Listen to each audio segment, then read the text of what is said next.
Brian Kramer, welcome to the show, my friend. Thanks for having me. I really appreciate it. So, for the one or two folks out there that might not know who's this Brian Kramer guy, why don't you tell us a little bit about you and then we'll jump right into it. Well, I've been in the car business almost 3 decades. Started off as a lot porter, and through timing and a lot of adversity and a little bit of luck, I was able to become a general manager when I was 24, and eventually multiple dealerships, 26 and 28, and then I left to go to AutoNation in my 30s. Came back to the Germains back in 2016, working for Rick Germain, and I've been at this Toyota Naples store with a rock star team ever since. Wow, that's quite a start at the age of 24. That's impressive. It was at a Mercedes-Benz store before Mercedes-Benz was Mercedes-Benz like they are today. There was only 3 models, and it was an old Studebaker store that we purchased just to move it. And I think Yeah. there was a couple other gentlemen that were in there, and I think they thought, what's the worst that could happen if we stuck him down there? So it was an opportunity. So I grabbed it, seized it, and made the most of it. That's great. All right, so we've certainly had an interesting couple of years in the car business, and I'd love your take on kind of where we've been, some of the changes that we've made, and where you feel we're headed, because you and I are very much aligned on our thinking regarding some of the strategies. But I'd love to hear, right from you. So I think that to answer your question first, coming from where we've been, well, let me touch first into where I think it's going. I think that the next digital revolution is going to be with service, and then I'll work backwards. Okay. A lot of us are in it or have been in this digital transformation when it comes to sales. And I think that a lot of people have really gotten started, or they're early adopters. It's becoming more mainstream, and you're seeing more of a bell curve of a lot more people entering that space. When COVID hit, obviously that was an accelerant, and everybody says that it accelerated the business 10 years and 10 months, which in retrospect, it probably did. Yeah. And it forced us to get uncomfortable, take cars to customers when maybe it wasn't convenient for us or for scheduling, or why can't they just come in? So when that wasn't an option, then we had to look at everything objectively. And it was about survival at that point. It wasn't about what we wanted to do, what we were comfortable doing, or what we felt like doing. You had to do it, which is obviously whenever there's disruption, that's the key to any of that stuff occurring, is the pain of change must be less than the pain of remaining the same. And that was very painful at that time. Unfortunately, I don't think it lasted as long as it could have, which is good and bad. Obviously, you don't want that to happen for the health of the population, but from a innovation standpoint, having all of that change accelerated like that made all of us think differently, more open. We were less attached to preconceived notions and all of these past ways of doing business, which in many ways don't make sense. This is the only industry where that happens, and we're very successful to a fault. So that success makes it so that why do we have to change today? It's not that we're not going to do it, but why does it have to happen right now? And I think that that's a major Achilles heel for many dealers, and it's Achilles heel for myself. There's still things that I should have done by now, and I look at this action plan list that I look at all the time. I'm like, why has that not happened more quickly? Why did I get away from that? And what could I have done differently to make sure? And what are we going to do in 2023 to make sure that happens? So going back through, I'd say, I don't know, 70% of the way there in terms of based on the existing technology that's available in terms of digital transformation in the sales and F&I and delivery process. Now it's about hiring, recruiting, digitizing that process so that the onboarding is digital. There's a lot of autonomy on that piece, and by taking away a lot of those redundancies, you can become more compliant. You can become more efficient. Obviously, the cash flow, the CITs, our average CITs are 3.7 days on paper, which that's great. Is unusual, but it's because of all the blockchain type processes that have been built in to where there's only one way to do it, and it's extremely painful if you don't do it that way. And once they figure that way out, it's easier for the accounting department. It's easier for the F&I managers. It was extremely painful, obviously, going through that point. So some people left over it. Some people got it was actually beyond extremely painful. Let's call it what it is, which so I can see why a lot of people don't dive into that. And we're just now beginning the journey of that in the service and parts and body shop business. And I'm reliving it all over again, the good, the bad. I'm like, I felt this before. I know what this feels like, but we're doing it anyway. And I think that everybody just needs to embrace that pain, because the pain of, you're at two types of pain, right? The pain of discipline or the pain of regret. And Yes. I don't want the second kind of pain.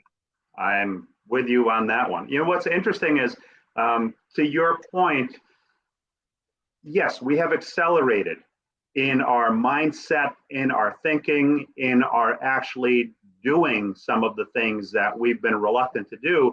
The ironic part that I see is that a lot of technologies have been out there for a number of years. I have conversations sometimes with store executives, and they tell me, I wish there was something for this, or I wish there was something that did that.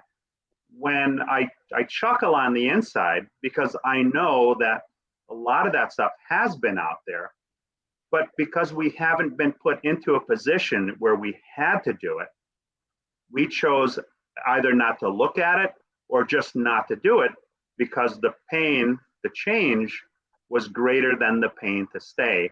And yeah, in a very short time, we've accelerated our mindsets and we've taken advantage of things, and new things have come into the space that have made the customer journey a lot easier. And it's all about the customer journey, right? If they have a great experience, pretty much everything else will fall into place. No, they don't even think about going somewhere else. I can Yeah. tell you as I'm beginning this again, and I guess I blocked a lot of these bad memories out of my memory bank from the sales transformation. As I'm going back through it in the service transformation, I now remember why there was many times that, 'cause it's easy to look at the end product and say, well, that's streamlined, that's easy, it's effortless. Uh, Everybody's happy, right? The customers, the associates. But I now remember all of the pain and the many times that I questioned myself and the management team. And I can remember Wendell, Ryan Weave, and all of the managers sitting in a room. Okay, I understand that we need to do this, but is this really worth it? Is it worth the aggravation? What's the ROI on that? Why are we, nobody else is doing this? Is it really worth? Is it going to pay off? Is it going to pay off from a profitability standpoint, a CSI, a retention standpoint, and losing associates over it? Is it really worth it? And I can remember second guessing myself time, because that's what happens is you feel that feeling in your stomach and you question, is this the right thing? Am I being too relentless? Am I too attached to this idea that I'm too stubborn? I don't want to admit that maybe it's not, the right idea. So you also have to have a culture of trust where people are questioning each other. Hey, Right. poke holes in what I'm saying instead of trying to figure out ways that it won't, by just reflex saying, hey, this isn't going to work because of insert the blank, is going to your leadership team, which requires trust and integrity and all the other things that go along with it. Poke holes in this and tell me why it won't work, which is a much different question than, do you think this is going to work? Right. And it sounds the same, but it's completely different. And I think that behavioral human conditions are half of it. I think the other half of it, and here's the legitimate, I always have extreme pain whenever I even think about even mentioning what sounds like an excuse. But a lot of this technology, the people that invented it are not there anymore. On a lot of these tech stacks, if you call the support lines for multiple vendors, they've been sold once or twice or three times. The initial, geniuses behind the innovation of it, not the acquisition agents, are no longer there. So when you say, well, can't we just do this or pivot this or make this look like this? It's like moving a aircraft carrier, where some of these a digital retail company that we work with, very agile. If we ask them for something, sometimes it takes 2 or 3 days. Or we got a trade appraisal tool the same way that okay, you want that? We'll tweak that. The way that some of these other behemoths used to be. So if you don't know, or the companies don't know what's the common language, the acronyms that was on the backside to make this feed to this, and you can't connect your Route 1 or dealer track to your DMS, to the CRM, to the digital retail tool, or to your service scheduling tool, your online, X Time, Dealer FX, My Karma, whatever. If those aren't all saying the same thing for the same things, if you don't have a common client ID, like in our case, we just found out in service, we were using the VIN number. Well, what percentage of the customers have the VIN number? That's not how they enter their appointments online. They enter it via their cell phone number. So Right. we had to make that adjustment. And Because it's unless easier there's for them. correct. And that's the way you have to look at it, to your point, is from the customer's lens, because whatever the customer is going to do, it doesn't matter if it's easier for us, it has to be easier for them. Yeah, and it's funny. So we do look at ROI on everything. Something I picked up from Brian Benstock a few years back, and you probably have heard it as well, is the ROL, the return on learning. He's dead on that. And he's miles ahead of me on the digital fixed op side because he did that. Yeah. I mean, he was one of the people to stick his neck out there and do something that probably a lot of people looked at him and said, this guy's crazy. But he didn't care. Right. Because he knew. And a lot of people did. Yeah. I know this. But he knew that, he did the math, painted the picture, saw the end result, and executed until it worked. And now a lot of us in this space are doing some of those things that we wouldn't have considered before. But yeah, so it's the ROI is important. The ROL, I think they're almost 50-50 because that's what's going to separate. Now he's reaping the rewards and all of us aren't. Yeah. He built a brick house when we were all in a straw house. Yeah. And he was preparing for this. Yeah, no, it's amazing how far we've come. Now, and another area where I see also is with the inventory situation being what it is, I see a lot more dealers have adapted to a, we buy car strategy. Well, that's obviously something that's near and dear to my heart. I haven't bought a car at an auction in years, since Wendell Hardy became our GSM, and the whole management team's aligned towards that because it puts a pressure. We like to put pressure on ourselves so that we don't get comfortable. And by not having that easy button to go to the auction and pay too much for a trade, it forces us to get creative. It forces us to work the service drive, sell cars on the service drive, acquire cars off the service drive. And we don't just limit it there. It's a mantra across the whole dealership. We spiff the salespeople on how many cars can they acquire. It's our process on the website. It's the process on every VDP, our internet department. If somebody wants to appraise their car and they want that to be the first step, so be it, right?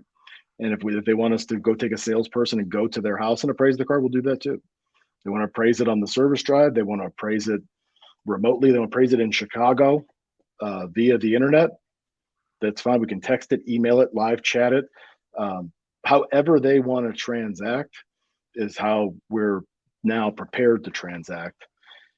There was a point in time where we couldn't do all those things on mobile, on desktop, right, on all the different devices, regardless of what the platform is and all that sort of thing. But when you make it, it's very easy to justify that more customers want to come in, right? And you can go into this pontification debate for hours and hours and hours. You see them on social media.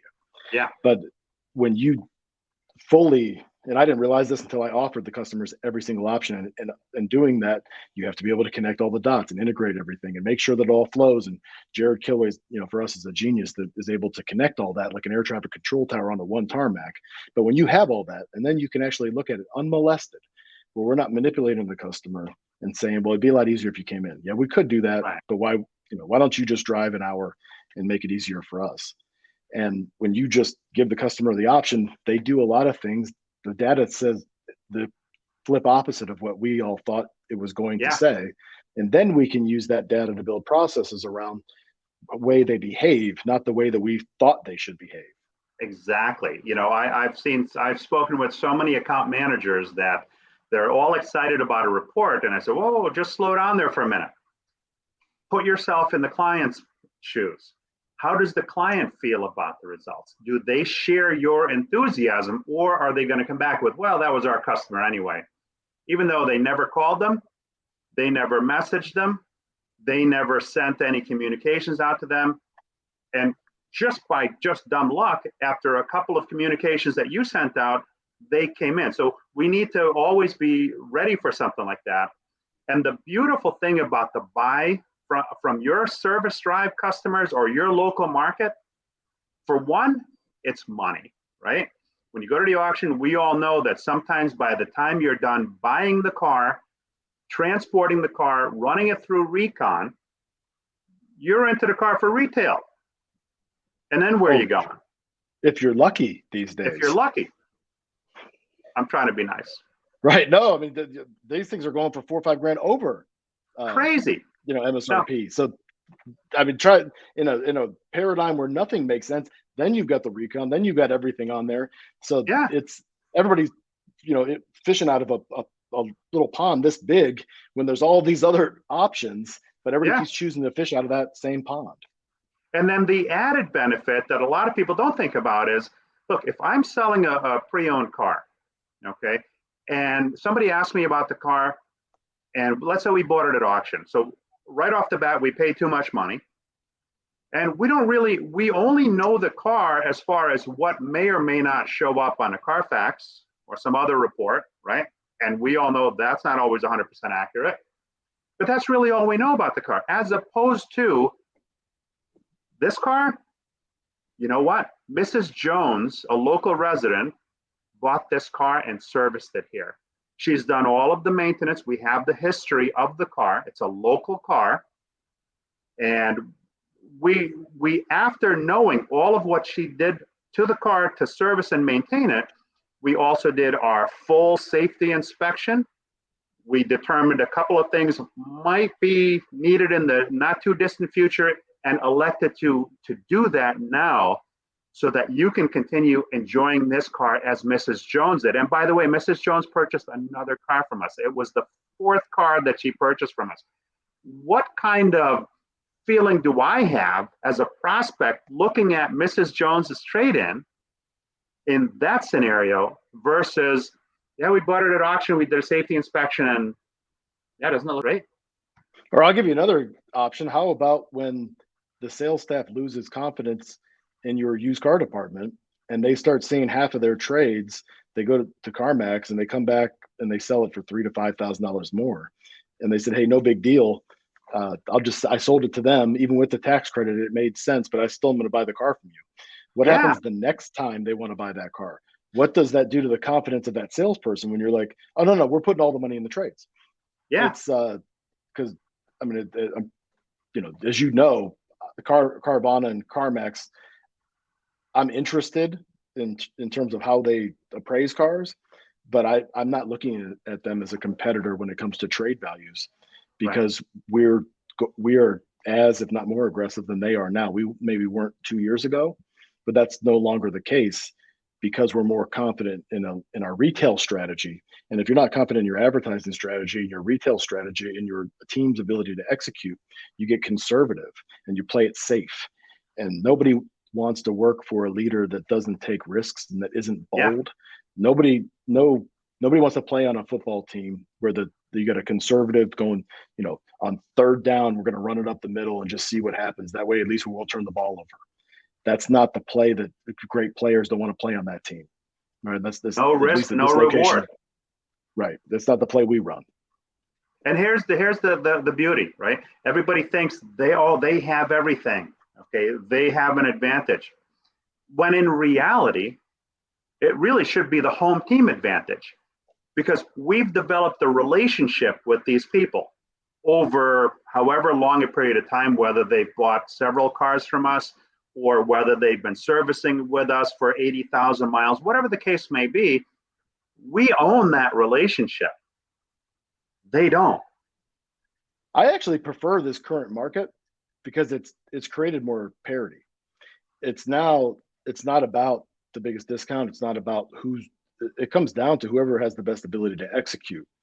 And I hope that this lasts as long as it possibly can, because my team thrives in this environment and they love it. It's really helped us as a business to fine tune a lot of the things that we were doing before and do them better. We've realized that we can do more with less because we've had to.